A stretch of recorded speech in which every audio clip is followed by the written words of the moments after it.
I think Mark touched on it a little bit earlier when he said he spent a lot of time this year researching the CEA, which is Controlled Environmental Agriculture.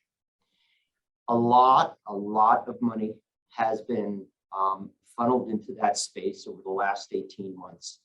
And State Garden is looking at this strongly. So what does that mean?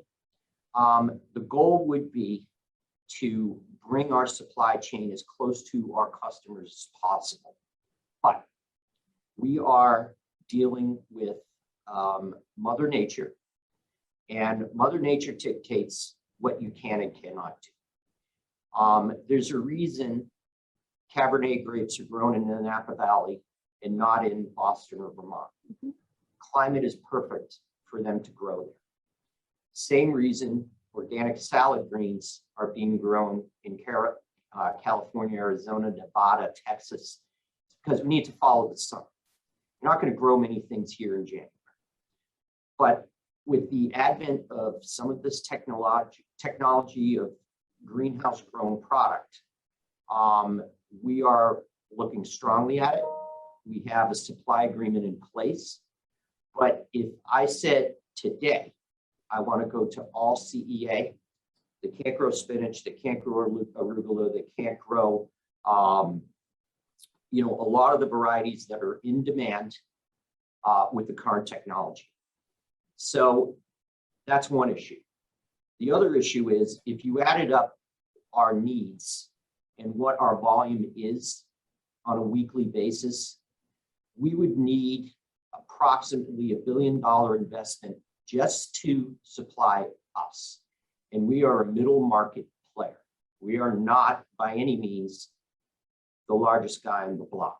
So if there's $1 billion investment just to supply us, then I can promise you we'd need $500 billion to supply the country. Then you got to ask the next question. Mm-hmm. How much energy is it going to take to build these greenhouses? How much power do you need to light them? How much land do you need in these areas to construct them? I like the concept, but it's just a concept now, and it's a niche market that we will play in with the hopes that it can expand. So I'm still not convinced that the carbon footprint of building $500 billion worth of greenhouses is going to be lower than the carbon footprint of having to truck product from the West Coast to the East Coast.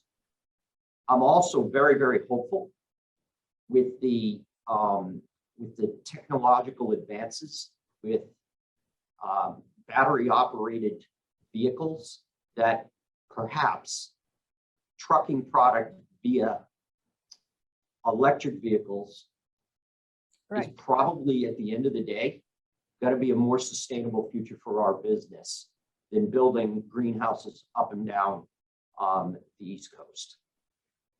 I was going to jump in the freight conversation as well. Because we're stationed on the East Coast, we actually have an advantage in terms of freight because we can just use less trucks. When a plant in California packages right there, they obviously don't have to transport across the country, but all their finished goods that are being shipped to the East Coast are going in, I'd say the rate is 4 finished goods trucks for every 1 raw truck.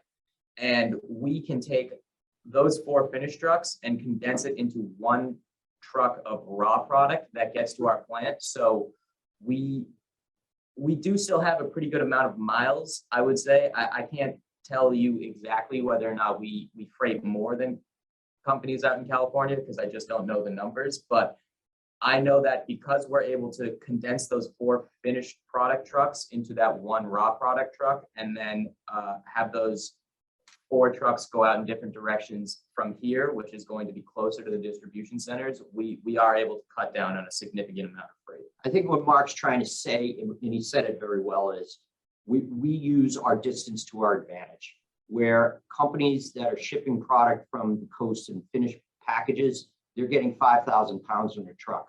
When we do it, we're getting 20,000 pounds, which means we're much more efficient on our fuel spend than a lot of our competitors. So our company has very, very rigid raw product testing standards.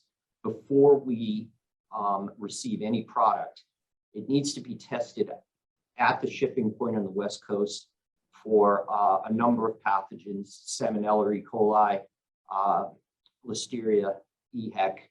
And we're using that transport time as an incubation period for the test. So today is Friday. We're loading product today that will arrive on Tuesday. Our tests are pulled today.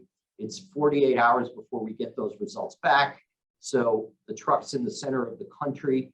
We're getting our clean results. If there's ever an issue, we can turn the truck around, send it back to shipping point. It's never introduced into interstate commerce, never introduced in the plant.